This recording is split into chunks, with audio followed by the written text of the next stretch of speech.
इब्राहिम त्रोरे अफ्रीकियों के नए सदर मुंतखब हो चुके हैं। अफ्रीकी अवाम को आखिरकार वो वारिस मिल गया है जो उनके हुकूक की जंग मगरिब की आंखों में आंखें डालकर लड़ रहा है। इब्राहिम त्रोरे ने सिर्फ बयानात ही नहीं दिए बल्कि अमली तौर पर इस जद्दोजहद का आगाज भी कर दिया है। इब्राहिम त्रोरे अफ्रीकी तारीख की अजीम शख्सियत हजरत बिलाल हबशी रजी अल्लाहु अन्हु को अपना आइडियल मानते हैं। उनका कहना है अफ्रीका सिर्फ अफ्रीकियों का है। उन्होंने अमेरिका समेत मगरिबी दुनिया के तमाम सफारत खाने बंद करने के अहकामात जारी कर दिए हैं। उनका वाजह मौकिफ है अफ्रीका के वसाइल और मदनियात सिर्फ अफ्रीकी अवाम का हक हैं और अब अमेरिका या फ्रांस का तसल्लुत किसी भी सूरत बर्दाश्त नहीं किया जाएगा। अगर ट्रंप या कोई और जंग चाहता है तो हम जंग के लिए मुकम्मल तौर पर तैयार हैं। इब्राहिम त्रोरे ने बिल्कुल वैसे ही अल्फाज दोहराए, वी विल फाइट। ये देखकर दिल को इंतहाई खुशी हुई कि एक ऐसा मुस्लिम लीडर सामने आया है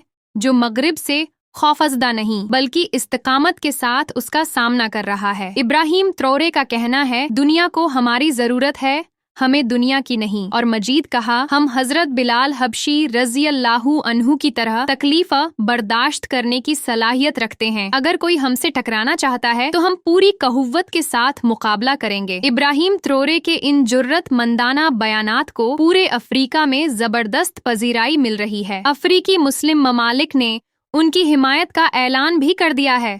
उनका कहना है हम ला इलाहा इल्लल्लाह मुहम्मदुर रसूलुल्लाह पर कामिल ईमान रखते हैं। आप इस बारे में क्या सोचते हैं? अपनी राय कमेंट्स में जरूर दीजिए।